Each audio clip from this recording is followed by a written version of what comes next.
Aquele dia era tão ruim e triste que parecia que a própria natureza compartilhava da dor que dominava Santo Estevão. Quando a chegada de Pervin foi anunciada, ele entrou rapidamente para conversar com o imperador, enquanto a chuva caía forte do lado de fora, batendo contra as janelas como se lamentasse a perda que assolava o palácio. A tristeza do imperador era algo inacreditável. Seu coração estava partido, sua companheira de tantos anos havia deixado este mundo naquela mesma noite. Assim que Pervin, o Duque Loiro, percebeu a angústia que envolvia o imperador, mal pôde acreditar que a imperatriz tivesse de fato falecido. Apesar de a imperatriz ter vivido muitos anos, mesmo debilitada, e de sua morte já ser esperada a qualquer momento, César ainda sentiu o coração em pedaços. A dor era intensa e palpável, como se cada batida do seu coração lembrasse a ausência irreparável de quem compartilhara sua vida por tanto tempo. A pedido do próprio imperador, Pervin estava conduzindo um grande baú até o necrotério pessoal do imperador. No local, já aguardava Alexa, a filha do farmacêutico, que havia terminado de averiguar os corpos dos parentes Lancêndio que haviam sido levados até ela. Ela estava exausta. O veneno encontrado nos corpos era formado por fragmentos extremamente difíceis de serem detectados, e sua análise exigira grande tempo e esforço, consumindo quase todas suas habilidades adquiridas com anos de estudo e prática. Quando Pervin chegou, coberto por uma capa para tentar disfarçar sua presença, Alexa se assustou. O choque aumentou quando ele se aproximou e perguntou se ela estava sozinha ou se havia mais alguém no local. Os cavaleiros entraram, carregando o enorme baú. Um deles perguntou onde poderia colocá-lo, e Pervin apenas apontou o local indicado. Depois, todos deveriam sair, sem comentar nada do que havia ocorrido naquele salão, sob pena de graves consequências. Apesar do medo e da tensão, Alexa perguntou ao duque o que havia dentro daquele grande baú. A resposta foi um pedido. Ele queria que ela realizasse a autópsia no corpo da imperatriz. A revelação fez Alexa tremer. Ela dizia que jamais poderia macular o corpo sagrado da imperatriz. Não achava adequado feri-lo ou interromper seu descanso. Para ela, a ideia de tocar naquele corpo representava um sacrilégio, mas Pervin foi categórico. Explicou que a ordem partira do próprio imperador, devido às circunstâncias suspeitas que cercavam a morte da esposa. A razão era clara. Se houvesse qualquer evidência de substâncias suspeitas, apenas Alexa poderia identificá-las, pois fora treinada pelo que havia de melhor entre os farmacêuticos especializados em venenos letais. Não havia alternativa. Ela era a única capaz de conduzir tal tarefa com precisão. Alexa sabia que não poderia recusar. Ela havia assumido o cargo de farmacêutica especializada em venenos e substâncias perigosas no exato momento em que seu pai fora levado pelo Duque Leblon e pelo cão de Carlitos Chaval. A chuva continuava a castigar as janelas, reforçando o peso da missão. Apesar do medo, Alexa aceitou a tarefa, consciente da responsabilidade que carregava. Era como se todo o território de Santo Estevão compartilhasse da dor daquele dia. Todos choravam e a chuva insistia em não parar. Irina, ao receber a notícia do falecimento da imperatriz, ficou profundamente triste. Ela lembrava-se de que a imperatriz havia confiado a ela sua situação delicada de saúde, relatando problemas que os medicamentos já não conseguiam controlar. Mesmo assim, nos momentos difíceis, Irina podia contar com o carinho do marido. Ainda assim, ela se comovia ao pensar nas princesas, lembrando-se da promessa feita à imperatriz. Cuidaria das princesas como se fossem suas próprias filhas. Pervin, observando Irina, comentou que a morte da imperatriz parecia suspeita, razão pela qual fora iniciada uma investigação detalhada. A suspeita recaía sobre os grãos de café que a imperatriz recebera do conde Carlitos Chaval, e também havia indícios de que o Duque Leblon estivesse de algum modo envolvido. Diante das mortes suspeitas de sua esposa, de pessoas próximas a ele e da própria imperatriz, a investigação naturalmente se concentrou em Leblon. Era impossível que todas aquelas fatalidades fossem mera coincidência. No setor de especialização contra venenos, Alexa constatou algo inesperado. Não havia dúvidas. Um veneno extremamente poderoso, imperceptível aos olhos comuns, havia sido encontrado nos grãos de café consumidos pela imperatriz. O veneno era incolor, inodoro e se ativava apenas em contato com a saliva. Em pequenas doses, permanecia imperceptível no corpo, mas o uso contínuo deixava rastros detectáveis, e era exatamente isso que Leblon precisava explicar ao imperador. Leblon entrou no escritório de César com ar de superioridade, perguntando se havia sido chamado. O imperador, profundamente entristecido, esperava alguma reação indignada, mesmo sabendo que Leblon não era uma pessoa íntegra. Ainda assim, nutria a esperança de que algum senso de retidão permanecesse nele. César mostrou o papel que comprovava que o café dado à imperatriz estava envenenado e perguntou a Leblon por que havia feito aquilo, lembrando que eram irmãos e que sempre o considerava muito próximo. Leblon respondeu de forma evasiva, alegando que não sabia do que estava sendo acusado e que não tinha qualquer envolvimento. Para ele, a morte da imperatriz poderia ter sido apenas um trágico destino. No entanto, quando César mencionou o nome do veneno, a expressão de Leblon denunciou sua surpresa.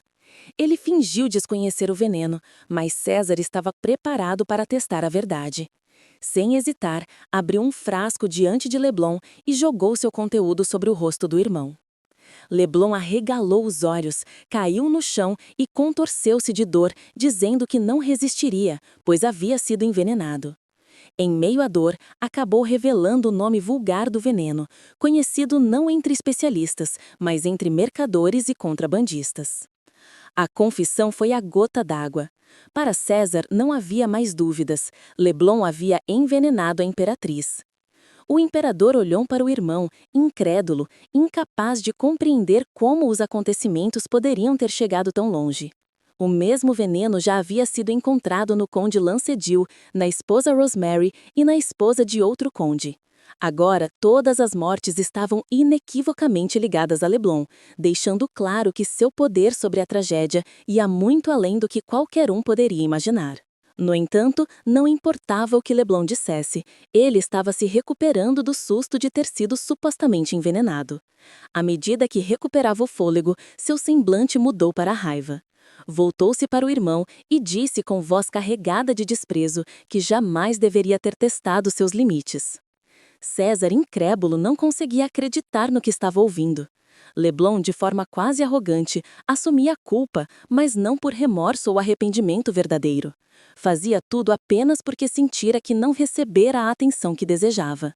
Declarou que não suportaria mais as gracinhas do irmão e que seria punido, não como um irmão, mas como alguém que, na verdade, não tinha direito àquele vínculo. Revelou que, na realidade, Leblon era fruto de um adultério entre a Marquesa Matilda e um homem desconhecido. César escutava, incrédulo, enquanto Leblon detalhava que Matilda havia traído o antigo imperador diversas vezes e que, a partir de uma dessas relações, ele havia nascido. O antigo imperador, desconfiado por longos períodos, havia realizado um teste de paternidade, que agora Leblon usava como argumento, fingindo ter ainda mais motivos para seus atos. Indignado, César não teve piedade da atuação nojenta do irmão. Jogou o papel antigo sobre a mesa, o resultado do teste de paternidade entre Leblon e o antigo imperador. No documento estava escrito de forma inequívoca que não havia compatibilidade biológica entre os dois. Leblon mal podia acreditar, inicialmente achando que César estava apenas blefando. César continuou, explicando que nunca havia contado nada a ninguém, mantendo o segredo conforme o pedido do antigo imperador, e que ainda esperava que Leblon perdoasse seus erros. No entanto, agora o segredo não poderia mais ser ocultado. O imperador havia cometido o erro de confiar naquele irmão ingrato, que não demonstrava nenhum sinal de arrependimento ou compaixão. César sabia que o segredo sobre a verdadeira legitimidade de Leblon seria exposto e que ele agora seria julgado como qualquer plebeu, sem privilégios ou misericórdia.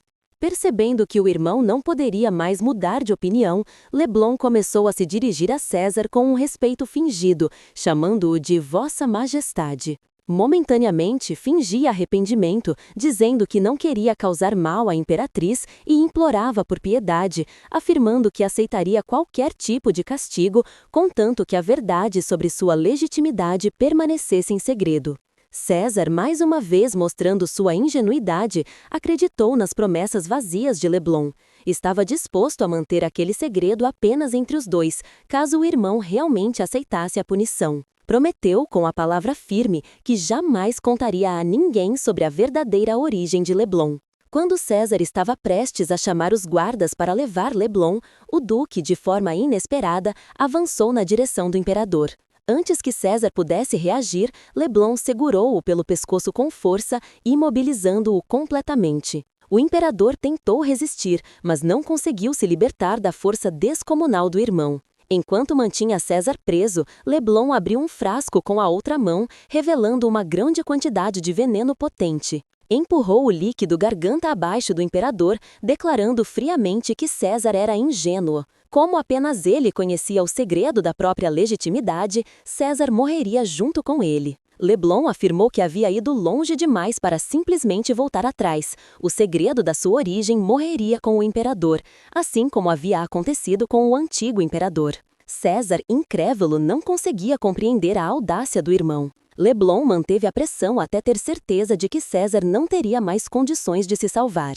Quando se certificou disso, soltou o corpo do imperador e, com ar de desprezo, disse que nunca havia considerado César um adversário à altura. Saindo do escritório, Leblon caminhou pelos corredores do palácio com uma calma perturbadora, ciente de que ninguém poderia rivalizar com ele pelo trono de Santo Estevão. Algum tempo depois, um dos guardas, preocupado com a demora do imperador para sair de seu escritório, decidiu verificar. Ao abrir a porta, encontrou César caído no chão, já sem vida, um silêncio mortal pairando sobre o ambiente. O guarda, apavorado, gritou por ajuda, mas era tarde demais.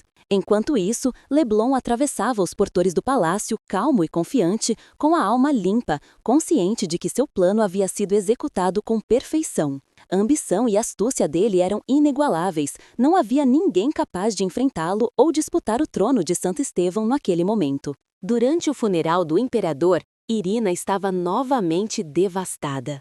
Em um curto espaço de tempo, havia vivenciado a perda de várias pessoas queridas. Primeiro a imperatriz, agora o imperador também havia partido. Seu coração estava apertado e os olhos inchados e avermelhados de tanto chorar refletiam a profundidade de sua dor. Enquanto se mantinha em completo desespero, Irina notou algo segurando a barra de seu vestido. Ao olhar para baixo, viu que eram as princesas. As duas garotas estavam igualmente abaladas. Em poucos dias, haviam perdido pai e mãe. Tudo o que restava para elas era o amor e o aconchego de Irina, que, ao abraçá-las, prometia cuidar delas para sempre. Em outro lugar, o comportamento de Conde Seber se mostrou extremamente irregular. Ao ver chegar um pássaro, correu para pegar a mensagem que ele carregava. O pombo-correio tinha chegado e Seber, percebendo a importância da correspondência, procurou pegá-lo imediatamente e, assim que recebeu o recado, providenciou uma resposta de imediato. Enquanto isso, o mesmo pombo, depois de voar por algum tempo, pousou no braço do monarca Átila. Átila e outro aliado tramavam planos ambiciosos. O objetivo era invadir o reino de Santo Esteves e auxiliar o duque Leblon a tomar o trono para si. Depois de resolverem a questão do poder, os dois pretendiam disputar o afeto da jovem e bela Irina. Enquanto isso, uma notificação chegou a Pervin, informando que as terras do conde Montange estavam prestes a serem invadidas. Era algo surpreendente, considerando que aquelas terras haviam resistido a décadas de tentativas de invasão. No entanto, naquela ocasião, tudo parecia indicar que a situação seria diferente. Conde Seber ficou pasmo ao receber a ordem de Pervin, que o nomeava comandante supremo do império e atribuía 1/3 das forças privadas ao exército imperial. Seber suspeitava que Pervin estivesse tentando dar um golpe de estado, pois, com o imperador ausente, tudo havia se transformado em um caos. Aos gritos dizia que, embora alguém pudesse desejar o trono, apenas quem possuísse linhagem verdadeira seria digno de ocupá-lo. Contrariando a opinião do conde, o duque Pervin não ficou em silêncio. Perguntou se Seber realmente desejava que subisse ao trono um duque procurado por múltiplos homicídios. Ele reforçava que, mesmo sendo procurado pelas leis, sua lealdade permaneceria com César e com o império que este havia criado. Pervin declarou com convicção que lideraria os cavaleiros do Awalan ao amanhecer, para resistir ao avanço do reino Kruger e defender o império com suas próprias mãos. Ressaltou que havia feito sua promessa no templo sagrado e que qualquer um que ousasse ameaçar o império seria considerado um inimigo. Quem se levantasse contra ele e contra o império se tornaria instantaneamente seu inimigo, e para esses ele não ofereceria misericórdia. Enquanto isso, na casa de Irina, a duquesa tentava manter a tranquilidade das princesas. Deitada confortavelmente, abraçava as crianças e procurava deixá-las o mais felizes possível. Apesar das perguntas constantes sobre os pais, Irina tentava conduzir a situação com delicadeza, levando-as a compreender aos poucos a necessidade de força diante da perda. Ela dizia às meninas que agora deveriam ser fortes, pois eram princesas e os súditos precisariam delas. Por isso, deveriam se manter felizes e saudáveis. A irmã Célia, Irina, dizia que tudo ficaria bem. Tinha certeza de que a mãe delas as amava profundamente e, onde quer que estivesse, cuidaria de suas filhas. Alice, por sua vez, incentivava a imaginação da irmã. Pedia que Célia fechasse os olhos e imaginasse que ambas estavam cavalgando em um grande cavalo branco. Podiam se banhar em riachos e brincar de espadachim sempre que quisessem, mergulhando em um mundo de fantasia que, mesmo por alguns instantes, afastava a dor da perda. Em um breve momento, Célia se sentiu confortável. Por alguns instantes, acreditou que poderia sobreviver, assim como nas histórias de livros infantis, onde as princesas sempre superavam todas as dificuldades. Por alguns instantes, esqueceu a tristeza profunda que carregava e começou a sorrir, se aproximando de um dos livros que mais amava. As duas meninas tentavam imaginar que poderiam realizar desejos mágicos na janela iluminada, enquanto Irina se divertia com a ingenuidade delas. Alice, sempre atenta, incentivava a irmã a imaginar, dizendo que tudo que Célia pensasse poderia se tornar realidade. Agora, Célia queria lutar com seu pirulito e ser a rainha dos unicórnios, mergulhando de cabeça na fantasia que lhe dava conforto. Mas, de repente, a ausência da mãe se fez sentir.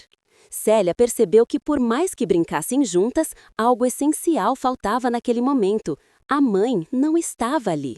Apesar de se esforçar para ser forte e corajosa, como sempre fora orientada a ser, a menina sentiu a dor da falta dos pais. Para não demonstrar sua fraqueza, cobriu o rosto com o lençol, preocupando levemente Irina. A duquesa, experiente e já mãe, compreendeu imediatamente o gesto. Sabia que era apenas uma forma de a criança lidar com a dor. Abraçou Célia e disse que poderia permanecer ali o tempo que quisesse.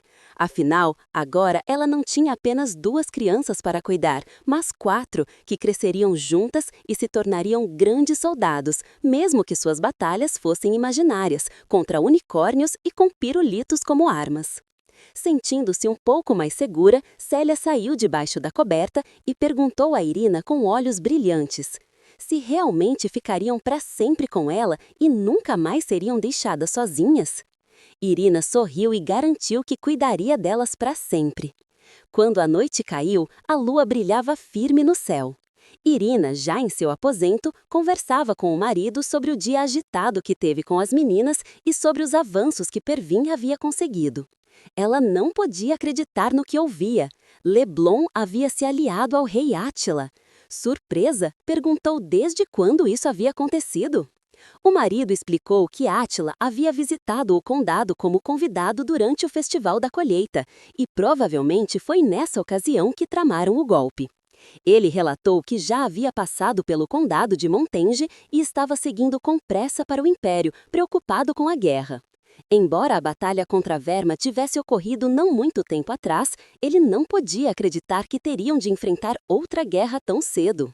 Ele confessou que não queria que Irina tivesse de passar por um segundo conflito.